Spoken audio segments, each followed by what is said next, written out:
וזירה נוספת, החות'ים שממשיכים לפגוע בספינות סוחר. בתגובה, קואליציה של מדינות בראשות ארצות הברית מאיימת לתקוף בתימן. אהוד יערי, פרשננו לענייני ערבים, נדמה שהחות'ים לא כל כך מתרגשים. לא. היום המנהיג הבכיר שלהם, עבד אל-מאלכ אל-חות'י, נותן נאום כהרגלו, שעתיים וחצי, והוא אומר אחד.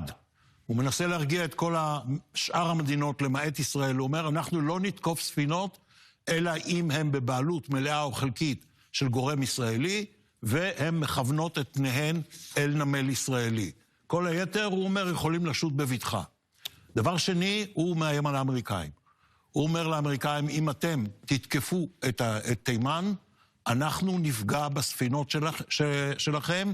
לחות'ים יש טילים שהם קיבלו מהאיראנים, שיש להם לפחות באופן תיאורטי את היכולת לפגוע במקצת הספינות האמריקניות אם ידייקו, אבל האמירה שלו היא חדה וברורה, הוא מוכן ללכת למלחמה. הוא אומר, מלחמה בתימן, אף אחד לא מנצח, למעט התימנים. הנה קטע מהדברים. فيما إذا كان لدى الأمريكي توجه أن يصعد أكثر وأن يورط نفسه أكثر أو أن يرتكب حماقة بالاستهداف لبلدنا أو بالحرب على بلدنا فلن نقف مكتوف الأيدي. سنستهدفه هو.